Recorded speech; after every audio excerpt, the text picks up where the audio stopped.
Welcome to Roadshow's AutoComplete, your weekly roundup of the biggest news in the automotive world. This week we have news on Mercedes EQC, the FCA PSA Merger, and Ducati's X Racing Parts program.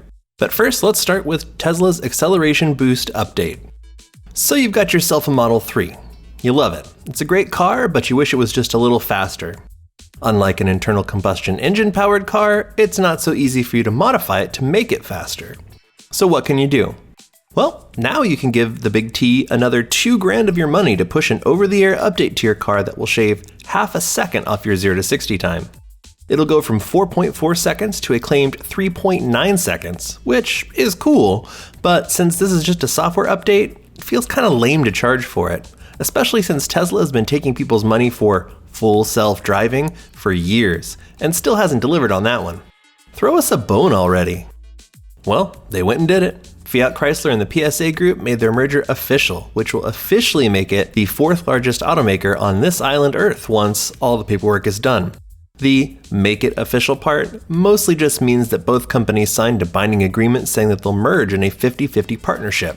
We're stoked to see this happen, if only because it dramatically increases the likelihood that I'll be able to drive a new US spec Citroen around LA sometime during my lifetime.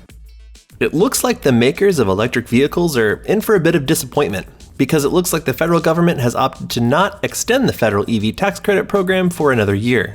This comes as part of a spending bill meant to avoid another government shutdown, and specifically means the sales cap on the tax credit won't get bumped to the proposed 600,000 vehicle limit from the current 200,000 vehicle threshold.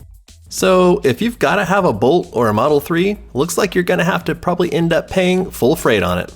Sorry there, bud. Ferrari's Roma Coupe is arguably the brand's most exciting offering in years, if only because it comes in towards the bottom of its product stack, making it comparatively affordable. Well, for a Ferrari anyway. And it's also one of the best looking Ferraris in decades.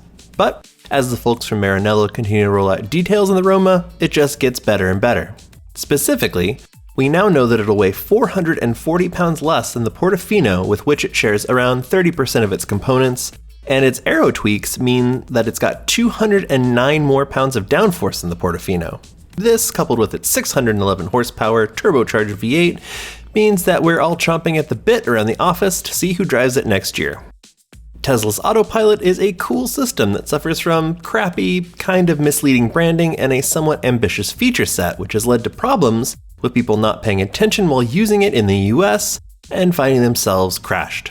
Europe is wanting to curb that by forcing Tesla to adhere to a set of 2017 regulations that affect how Tesla's auto steer functions can be utilized. Specifically, a driver has to be within 18 feet of their vehicle to use summon, and an automatic lane change has to be completed in 5 seconds or less before the car will pull the plug on it, figuratively speaking. The updates that enact these changes have rolled out to Euro Model 3s and will start to hit Models S and X soon. Over the past decade, more and more car brands decided that it was a good idea to ditch conventional car names and take on the very European trend of giving their vehicles alphanumeric designations. In our opinion, this is a trend that got very old very quickly, and thankfully some manufacturers are moving away from it, like Cadillac. But Kia didn't hear that apparently.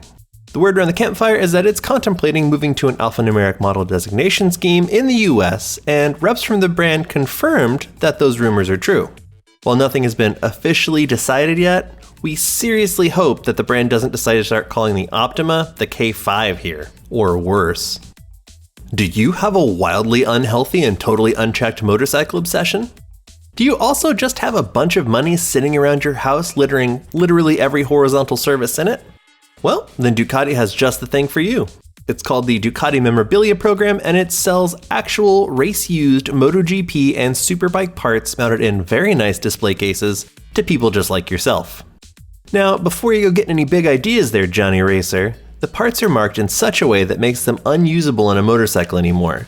But don't you try and tell me that a MotoGP V4 crank wouldn't look sublime on your bookshelf. You can buy Ducati Memorabilia program parts now through your local Ducati dealer, or, if you're fancy, at the company's store in Borgo Panigale. Online sales will start next year.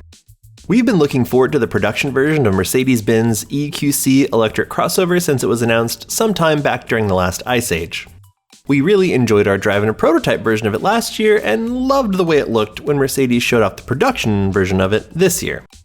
It was supposed to be available for purchase in the US next year, but now we're finding out that the folks from Daimler back in Germany have decided to push the US release of the EQC back to 2021. Instead, they're going to divert all that production to vehicles for the European market only. The company cites the extreme interest of customers there, but we suspect that it's also got a bit to do with fleet emissions requirements too. That's it for AutoComplete this week. Don't forget to subscribe and hit that bell icon to stay notified of all new videos on Roadshow, and we'll see you again next year.